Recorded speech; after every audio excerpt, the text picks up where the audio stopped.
घर में उत्सव हो, सारी दुनिया आ जाए, घर की एक भी बेटी बाकी रह जाए तो घर सूना सूना लगता है। अच्छा, ये सच भी है, बेटी के आने से घर भर जाता है। बेटी को घर की चिड़िया मानते हैं, चहकती रहती है, फुदकती रहती है, उसके आने से घर भरा भरा लगता है। तू नहीं आई थी तब तक सूना सूना लग रहा था, तू आ गई तो आज घर भरा लग रहा है। हृदय से लगा ली, रो पड़ी। महारानी सती ने रोते हुए धीरे से पूछा, मां पिताजी कहां हैं? दामाद के साथ बेटी को भी भूल गए। मैया ने कहा, बेटी जाओ, तुम्हारे पिताजी यज्ञशाला में है। बड़ी अद्भुत कथा है। महारानी सती जब यज्ञशाला में पहुंची, पिता से मिली और पूरी यज्ञशाला में एक बार दृष्टि डाली तो क्या देखा? देखा पति का कहीं भी भाग नहीं है, कहीं भी भाग नहीं।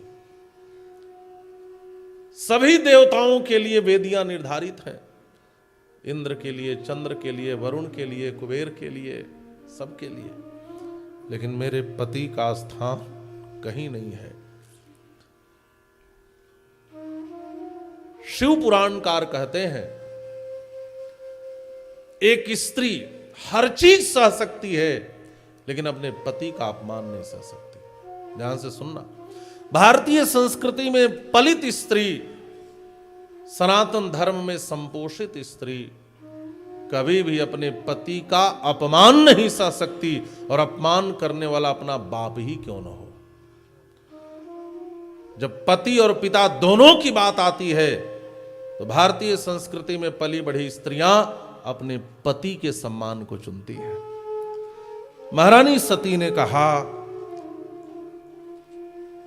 पूरी दृष्टि डाली, तम अवेक्ष मध्वरम, भागवतकार भी लिखते हैं तम अध्वरम अवेक्ष, अध्वर माने यज्ञ पर दृष्टि डाली और क्या देखा?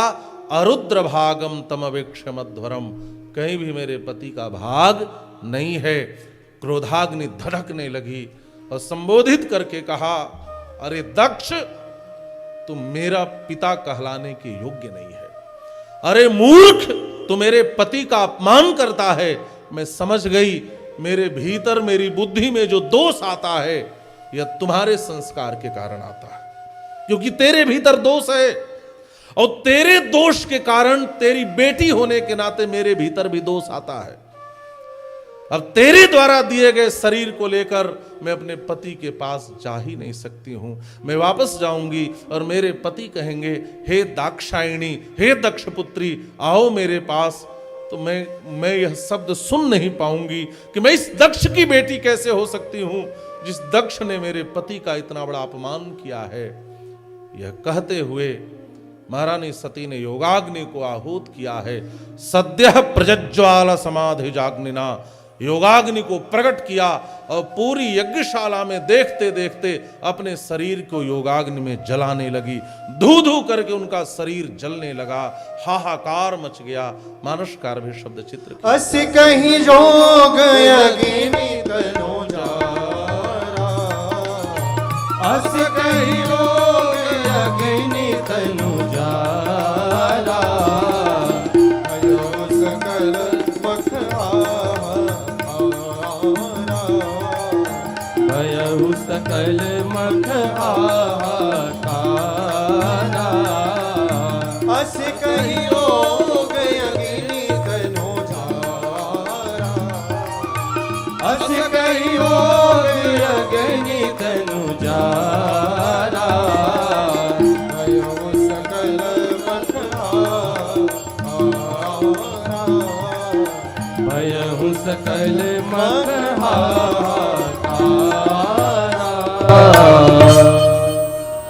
अस कही जोग अग्नि तनु जारा, भयौ सकल मख हाहाकार। हाहाकार मच गया महाराज।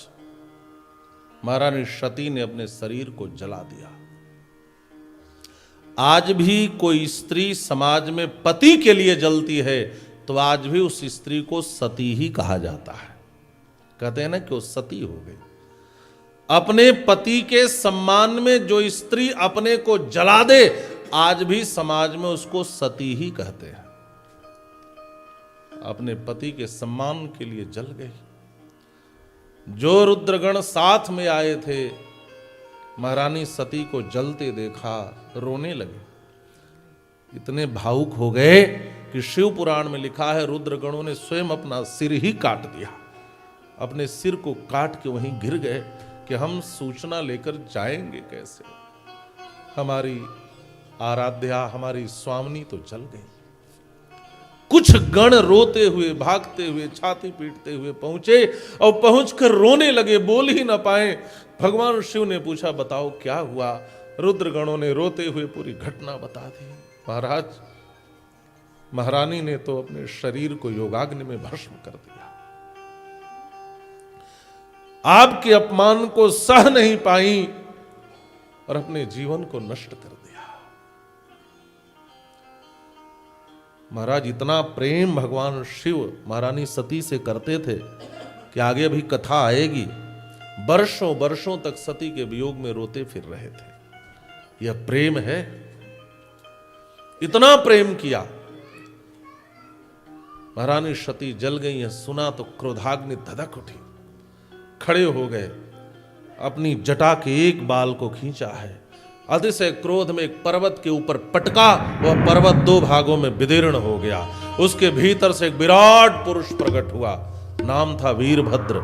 उसने पूछा, क्या आज्ञा है? भगवान शिव ने कहा, सुनो, जिसने भी मेरी सती का अपमान किया है, जाओ दक्ष के यज्ञ में उन सारे लोगों को चुन चुन करके उचित दंड देना। उसके बाद बताऊंगा आगे क्या करना है। 1000 सिंह इधर से 1000, ऐसा लिखा है 10,000 सिंह उसके रथ में लगे। 10,000 सिंह से सुसज्जित रथ पर वह विशाल वह वीरभद्र बैठा। करोड़ों करोड़ की संख्या में रुद्रगण उसके साथ गए हैं और फिर यज्ञ में बहुत बड़ा तांडव किया है। महाराज, जिन जिन लोगों ने महारानी सती का अपमान किया था, यहां वर्णन है, सबको दंड दिया। एक पूखा नाम के देवता थे, दांत निकालकर हंसे थे महारानी सती की बात सुनकर। ऐसा मुक्का मारा कि उनके 32 दांत बाहर आ गए। सब लिखा है। आचार्य भृगु ने दाढ़ी पर हाथ फेरी तो उनकी दाढ़ी ही उखाड़ ली। दक्ष के पास पहुंचा, दक्ष के सिर को ही मरोड़ कर तोड़ दिया और तोड़कर अग्निकुंड में स्वाहा कर दिया, डाल दिया। पूरा भयंकर तांडव मचाया, यज्ञ को तहस नहस कर दिया। इधर भगवान शिव का क्रोध ही शांत नहीं हो रहा है। लग रहा है आज महाप्रलय हो जाएगा। भगवान शिव की क्रोधाग्नि धधक रही है। देवता त्राही त्राही करने लगे, हाथ जोड़कर प्रार्थना करने लगे। लेकिन ये अद्भुत माया है भगवान शिव की। आगे क्या होगा, आइए 2 पंक्तियां गुनगुना लेते हैं। अजब है तेरी माया, इसे कोई समझ न पाया।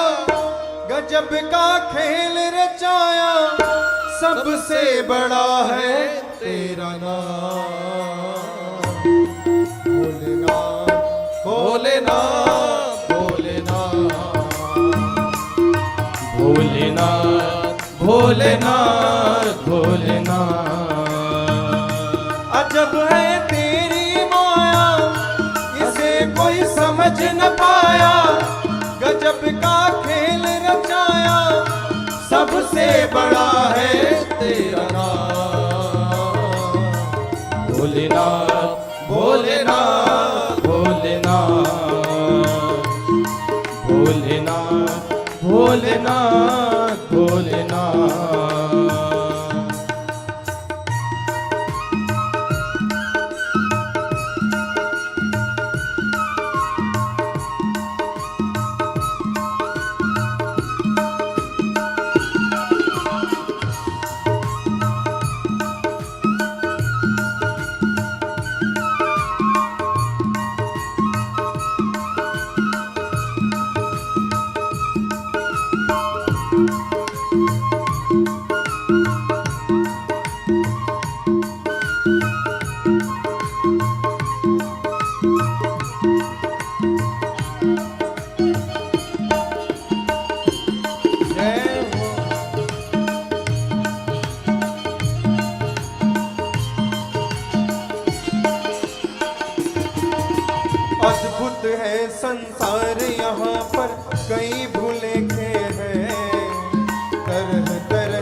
जगत में हमने देखे हैं।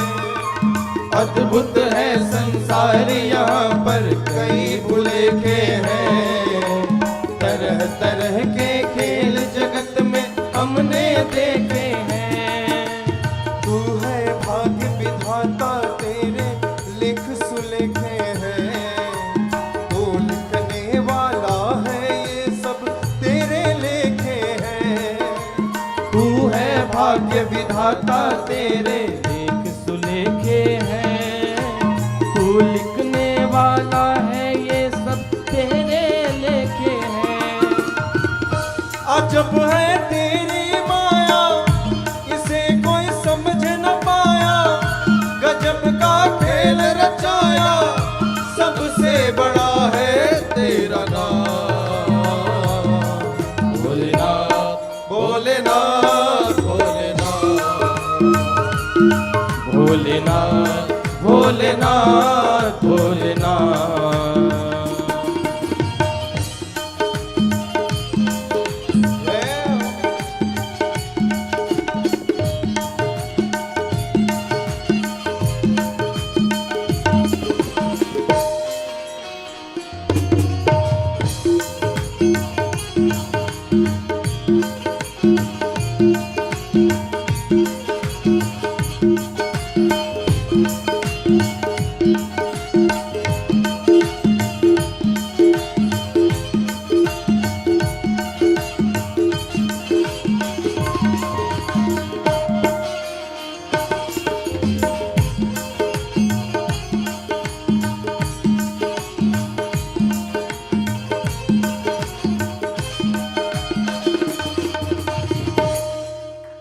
पार ब्रह्म परमेश्वर तू है हर कोई जाने रे।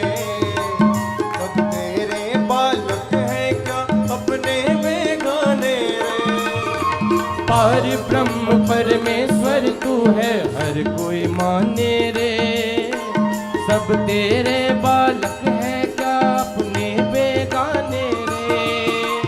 तू अंतर्यामी सबकी पीड़ा पहचाने रे। सबके ही हृदय में बैठा घट के प्यारे रे।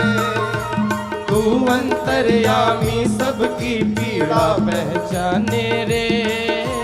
सबके ही हृदय में बैठा घट घट की जाने।